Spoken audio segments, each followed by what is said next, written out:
Super Esporte, ao vivo, segunda-feira, dia 20 de abril de 2015. Sim, estão definidas as finais dos campeonatos estaduais pelo nosso Brasil.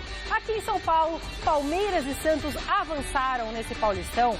O Verdão visitou o Corinthians em Itaquera e contou com a estrela do goleiro Fernando Praz para vencer na disputa de pênaltis. E na Vila Belmiro, o Peixe foi para cima do São Paulo e venceu por 2-1 com uma pintura do garoto Giovani.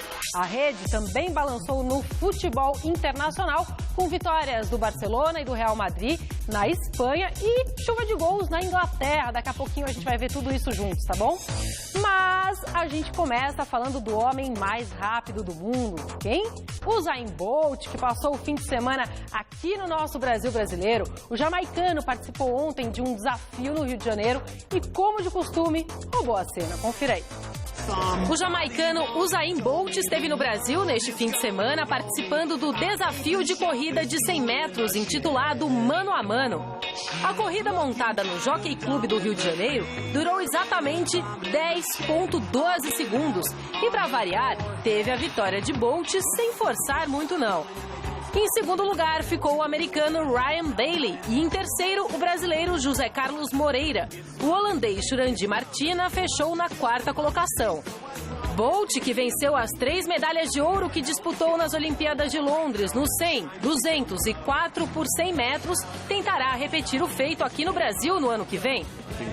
Estou animado para os Jogos. Eu gosto de vir para o Brasil porque me sinto em casa e a torcida me dá muito amor. Então é claro que estou ansioso pelas Olimpíadas aqui, disse o simpático jamaicano. Bom, meu prazer.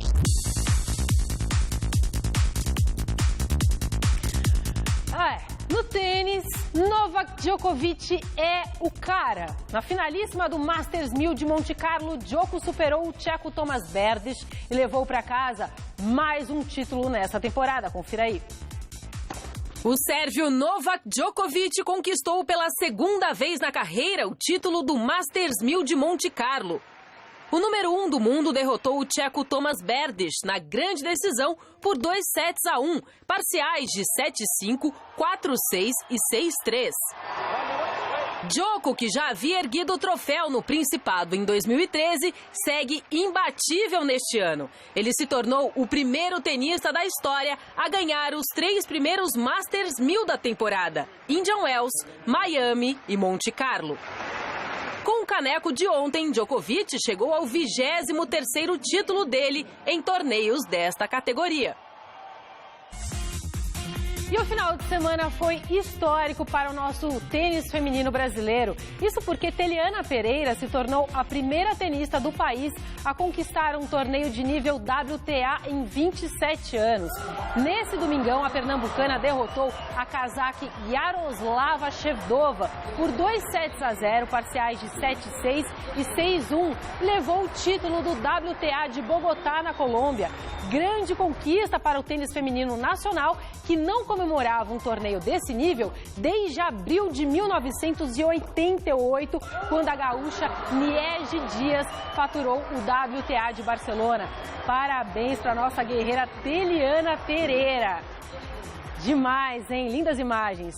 O Brasil também segue muito bem representado no Mundial de Surf. Nesse fim de semana, Adriano de Souza, o mineirinho, avançou às semifinais em Margaret River. Nas quartas, o brasileiro despachou o multicampeão Kelly Slater e agora vai disputar a vaga na grande final na terceira etapa contra o surfista local Taj Burrow. Ganhando ou perdendo, uma coisa já é certa, hein? Com os pontos conquistados na Austrália, o mineirinho já garantiu a liderança do ranking mundial. Esses brasileiros estão com tudo e não tão prosa, né, no surf. A gente vai para um break jogo rápido e eu já volto com Flávio Prado, tudo sobre os campeonatos estaduais, gols internacionais e muito mais. Já, já.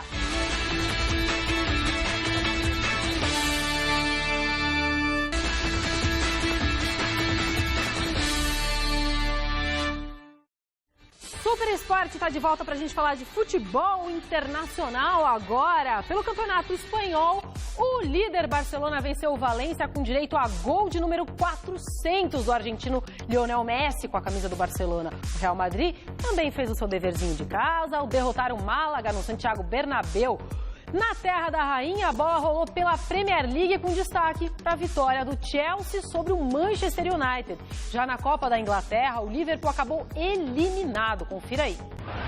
Em Wembley, Aston Villa e Liverpool fizeram uma das semifinais da FA Cup. Aos 29 do primeiro tempo, o brasileiro Felipe Coutinho abriu o placar para os Reds. Os Lions empataram o duelo ainda na etapa inicial com Benteke. A virada do Villa veio aos 8 do segundo tempo com Delph, aproveitando ótima trama de ataque da equipe de Birmingham. Com a vitória por 2-1, os comandados de Tim Sherwood estão garantidos na final da competição ao lado do Arsenal. Pela Premier League, o Manchester City recebeu o West Ham e venceu o jogo por 2-0. Collins nesse golaço contra. E o argentino Sérgio Agüero asseguraram um resultado positivo aos Citizens. Agora o time de Manchester soma 64 pontos na competição, um a menos que o rival United, terceiro colocado. No clássico entre Chelsea e Manchester United, melhor para os Blues, que venceram a partida por 1-0. Gol de Hazard, depois de um lindo passe de calcanhar de Oscar.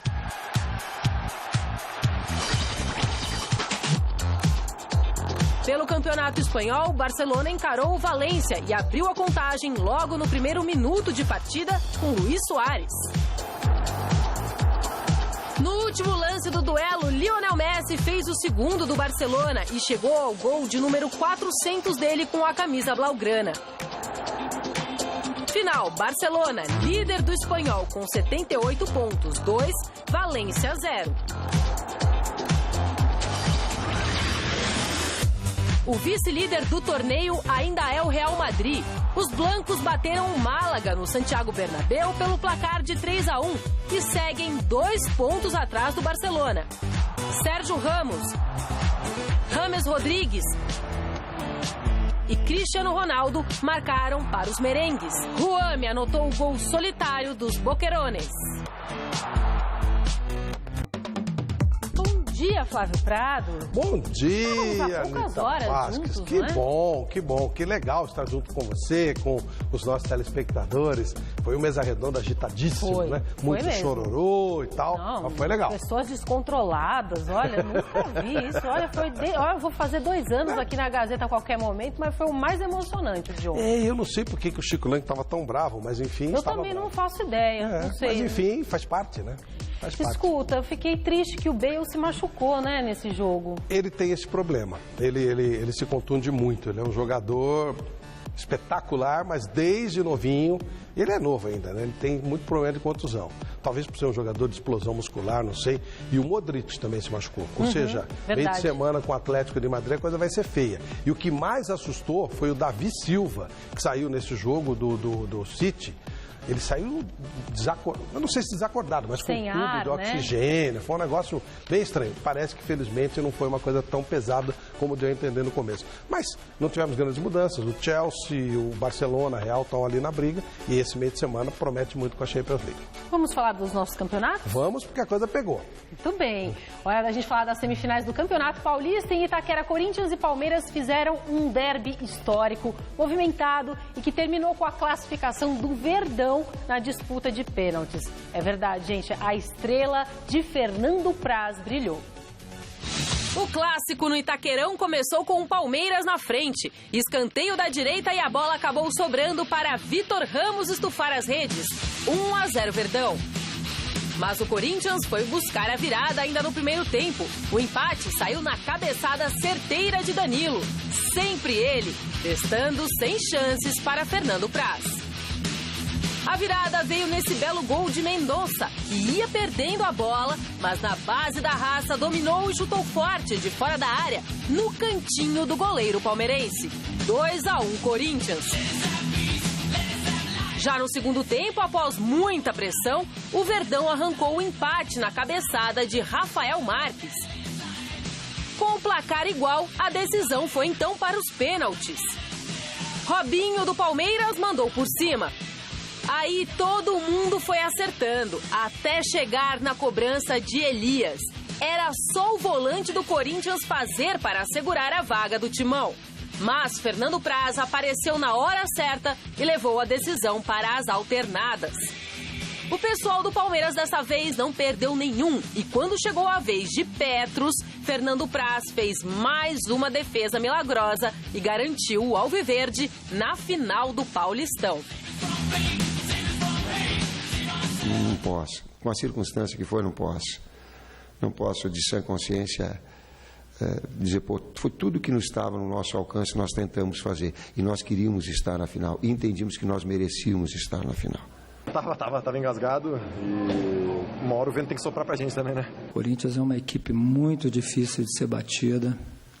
Fazer 2 gols no Corinthians com a bola rolando é uma tarefa muito difícil. E nós tivemos algumas dificuldades assim que foram capitais, né, que mudaram muito a nossa forma de jogar. Então, pelo aspecto de motivação e que a gente sempre fala do aspecto moral, é uma vitória muito importante que vai nos ajudar muito, muda o clima, muda a atmosfera, todo mundo fica mais confiante, né? Falando em clima, falando em atmosfera, os meninos aqui do estúdio todos os dias ficavam me perguntando: Anitta, cadê vovó? Não, ela não tá com dengue. Porque eles falaram que ela estava com dengue. Não, Saulo, ela não está com dengue. Ela estava num spa, porque ela disse que estava um pouco gordinha, queria se cuidar. Olha, eu não queria falar, mas estava um pouquinho. Tava. Ela estava, aquele vestido rosa. E tem o negócio da diabetes também, né? Ah, tem que cuidar da saúde. E lá, Flávio Prado, ela fez muitas amigas, dentre elas essas duas aí, ó. Observe. E a dona Maroca e a dona Josefina, elas assistiram juntas ao Que legal, derby. que bacana. E gostaram. Bebendo lá um chazinho com bolacha e tal, né? Óbvio que uma ficou mais triste do que a outra, né? Aí já não foi bolacha, não. Olha a cara da corintiana. Mas aí, tá. mas olha... Até caiu a dentadura. Mas aí pintou uma coisinha a mais, viu? O que aconteceu? Uma canjibrina. A palmeirense tomou uma canjibrina. Canjibrina? Opa! Pela cara dela? Deixa eu ver de novo, Rodolfo. Depois que acabou... Dá uma olhadinha no zoinho dela, lá. Ó como tá regalado. Ah, tá regalado mesmo. Tô sabendo. De repente ela tomou um café assim pra acordar, né? Eu sei, tá bom. Mas é o seguinte, o jogo. O jogo foi muito legal. Gente, o Corinthians é um time mais pronto, ok? Mas é também um time mais desgastado. O jeito de jogar do Corinthians, que é um jeito bem moderno, bem legal, ele exige uma condição física especial. E o Corinthians, ele tem sido submetido a várias decisões, desde o começo do ano, quando ele teve que se preparar antes contra o Once Caldas. O Palmeiras, ele vem crescendo, ele ainda não está pronto, o Palmeiras ainda vai melhorar, ele ainda não está pronto. E isso fez com que esse encontro se desse, vamos dizer, na hora que a curvinha do Corinthians está virando, ele vai ter que dar uma reajeitada, e dá para fazer, claro, é normal essa oscilação quando você vai num pico, e o Palmeiras subindo. E aí foi um jogo igual. Quando o Palmeiras fez 1-0, bom, vai ser duro pro Corinthians, mas o Corinthians virou. Na virada do Corinthians, bom, agora vamos ver como é que está o aspecto psicológico do Palmeiras. O Palmeiras reagiu muito bem. E aí empatou o jogo. Aí, a partir dos pênaltis, poderia ter dado o Corinthians se o Elias acertar, isso aí faz parte. Mas o legal foi que o jogo foi pau a pau, ou seja, o Corinthians caiu um pouquinho do nível que ele estava, o Palmeiras vem subindo, e os dois tendem a se acertar e subir ainda mais. O Corinthians vai sair dessa fase, vai voltar ao melhor condicionamento, vai dar uma segurada, é normal, agora tem um tempinho até, tem Libertadores, mas tem um tempo até o brasileiro para se ajeitar, e o Palmeiras ganhou moral. Então ficou muito legal isso, bom para o futebol paulista, que os dois, um subindo e o outro dando uma queda temporária, eu acho que é bom para o futebol paulista isso. Sobre essa moral que você comentou, o Oswaldo de Oliveira falou, esse jogo foi um divisor de águas, claro, muito importante. Acho. A gente até comentava isso ontem no Mesa Redonda, né? Vencer na casa do adversário, num momento de decisão. E o adversário chamado Corinthians. Corinthians? Não é? É uma rivalidade desde 1914. O Palmeiras começou por causa do Corinthians. Foi uma dissidência. Então, ou seja, é uma vitória para dar moral. Bom, legal. Eu acho que é uma recompensa ao trabalho competente que o Palmeiras está fazendo desde o ano passado. Administração com uma perspectiva boa, um trabalho muito bem feito. Eu fiquei muito feliz com a classificação do Palmeiras, exatamente porque um trabalho bem feito merece ser premiado. Legal. Bom, como a gente comentou aí, Depois dessa eliminação, né, para o Palmeiras no Paulistão, o Corinthians já está focado, porque nesse meio de semana tem jogo contra o São Paulo pela Libertadores da América. Então a gente quer saber as informações, né? Vamos conversar com Alexandre Silvestre, que está no CT Joaquim Grava e tem todas as notícias do Timão, que já está trabalhando por aí. Bom dia, Silvestre. Bom dia, Anitta. Bom dia, Flávio. Um abraço para todo mundo que está ligado no Super Esporte. Aqui atrás, num dos campos do CT Joaquim Grava, apenas os jogadores reservas do Corinthians trabalhando debaixo desse sol depois da eliminação para o Palmeiras. Somente amanhã o técnico Tite deve posicionar a equipe que enfrenta o São Paulo, fazendo um ensaio para esse clássico de quarta-feira. O Corinthians, que está classificado na Libertadores da América, e depois de perder para o Palmeiras, com certeza vai colocar em campo força máxima disponível para tentar atenuar a dor desta eliminação, afastar qualquer mal-estar que possa pairar aqui para os lados do Timão, depois de perder a classificação no Campeonato Paulista para o rival Palmeiras. Por exemplo, o Elias e o Renato Augusto, que ontem começaram no banco de reserva por questões científicas, exames acusaram que eles estavam muito desgastados muscularmente, devem iniciar a partida contra o São Paulo. O Emerson Sheik, suspenso no Paulistão, será titular, é quase certo. E algum jogador que acuse um cansaço excessivo pode ser poupado pelo técnico Tite, que, repito, deve colocar em campo o que tem de melhor sem estourar os jogadores principais do Corinthians. O Guerreiro continua se recuperando da dengue e a carta fora do baralho. Se o Corinthians conseguir uma vitória em cima do São Paulo, pode eliminar o tricolor Libertadores da América. Até mesmo um empate, dependendo do resultado do jogo do São Lourenço contra o Danúbio, é um resultado que não interessa para o São Paulo se, por exemplo, a equipe argentina vencer por 4-0. Então a meta do Corinthians agora é esquecer o Campeonato Paulista, olhar para frente e de repente dar uma espetada no São Paulo e melhorar a situação que começa a dar uma balançadinha em termos psicológicos aqui para o lado do Corinthians. Querida Anitta, um abraço para você também, Flávio. Obrigada, Silvestre. Mais informações a gente tem 6 horas da tarde no Gazeta Esportiva, que hoje eu vou estar com o Flávio e também com o Celso. Essa espetadinha aí vai ser importante, né? Como é que você acha que o Corinthians vai chegar para esse duelo contra o São Paulo na Libertadores? Olha, o Corinthians... Os dois perderam, acho que é outro jogo, né? É outro jogo e eu acho que o Corinthians vai fazer a parte dele, independentemente do São Paulo. Para o torcedor, o Corinthians tem que eliminar o São Paulo. O Corinthians, eu acho que ele vai fazer o jogo dele. Ele já está classificado, ele pode melhorar o posicionamento, o que não quer dizer que vai pegar um adversário mais fraco, né? Porque esses Boca e River, por exemplo, o único adversário que não interessava para o Boca. E eu acho que o Corinthians ele tem que poupar os jogadores que não estejam bem. É questão científica, não é frescura, não é nada. Mas o Corinthians você acha ainda... que pode ter rolado um desânimo assim, grande? Eu acho que o Corinthians é favorito contra o São Paulo. Tá bom.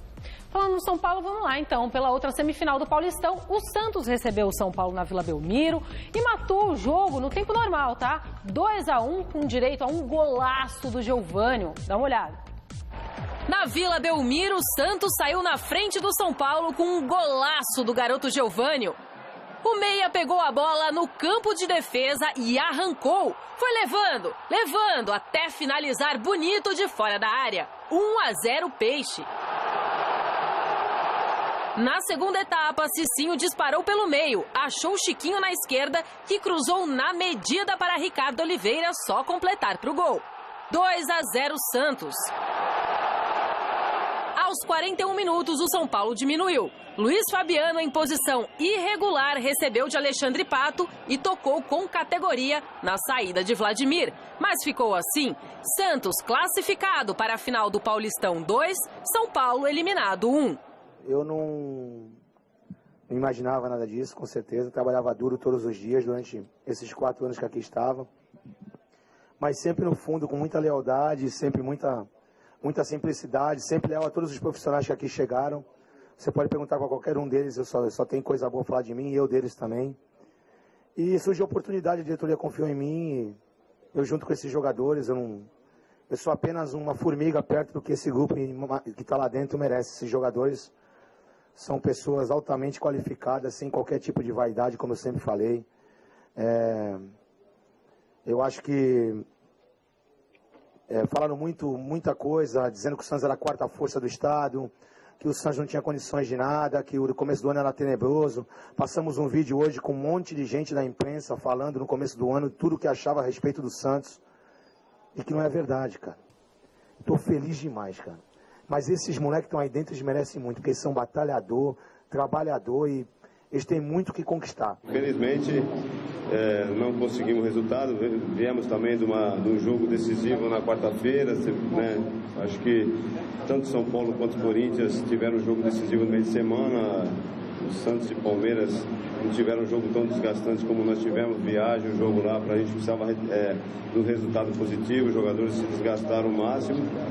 Mas eu acho que temos que levantar a cabeça. Quarta-feira é um outro jogo, uma outra competição, e onde São Paulo e Corinthians estão representando o Brasil, e esperamos que a gente possa recuperar os jogadores para essa partida, para a gente poder fazer um grande jogo, classificar.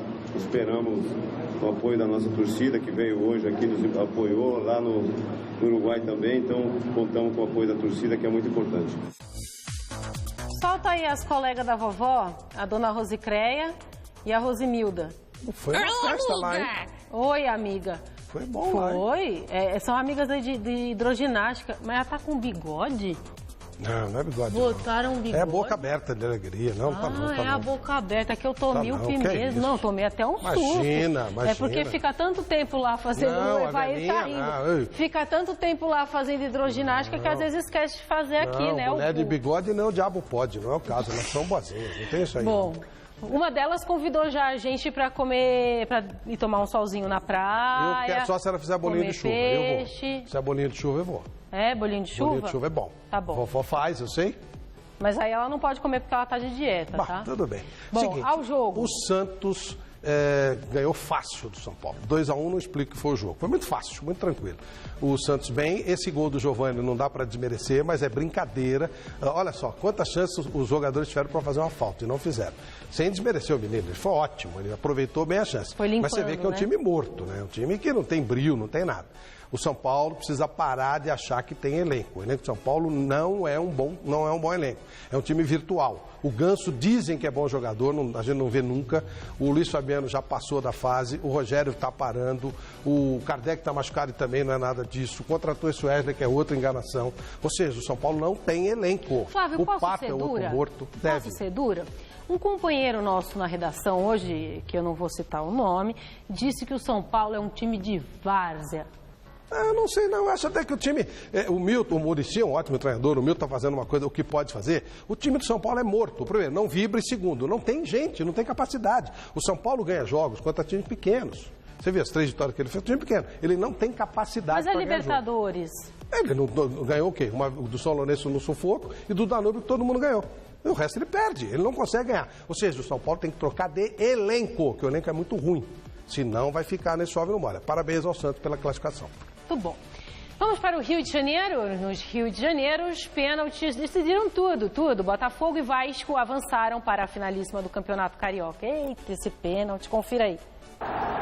Após perder o jogo de ida por 2-1, o Botafogo foi para cima do Fluminense no estádio Newton Santos e saiu na frente logo aos 5 minutos de jogo. Rodrigo Pimpão, em posição irregular, tocou por cima de Diego Cavalieri e Fernandes, sozinho, empurrou para o gol. Aos 22, Bill recebeu no meio da defesa e chutou 2 vezes para ampliar. 2-0 Botafogo. O Fluminense diminuiu ainda no primeiro tempo, em pênalti convertido por Jean. 2-1. O placar permaneceu assim até o final e a decisão foi para os pênaltis. Após 2 penalidades perdidas para cada lado, a disputa foi para as cobranças alternadas e permaneceu empatada até os goleiros entrarem em cena. Diego Cavalieri foi para a bola e isolou. Na sequência, o botafoguense Renan converteu e assim garantiu a vitória do Alvinegro por 9-8 nas penalidades e a vaga do Fogão na finalíssima do Campeonato Carioca. O adversário do Botafogo na decisão será o Vasco, que venceu o Flamengo por 1-0 no Maracanã com este gol de pênalti de Gilberto. Bom, Botafogo e Fluminense, essa decisão do jeito que foi, então não dá para dizer nada. No caso de Vasco e Flamengo, é impossível o árbitro ter visto o pênalti aí. Não, tem erro que acontece, isso aí não foi sem querer. Ou seja, parabéns ao árbitro que classificou o Vasco, que é o time da federação, contra o Flamengo, que está brigando contra a federação. Foi gol do árbitro, eu devia anotar, gol dele. Vergonha. Não do Gilberto. Não, gol dele. Tá bom. Gente, a gente fica por aqui, 6 da tarde, eu e o Flávio vamos estar juntos de Celso Cardoso. É isso aí, ele vai ficar triste, mas a gente dá um jeito de alegrá-lo. Michele e o Celso. Parece que tem qualquer coisa. Aprenda a fazer o legítimo pão de queijo mineiro no Mulheres. Hoje, 2 da tarde. Assista agora, Revista da Cidade.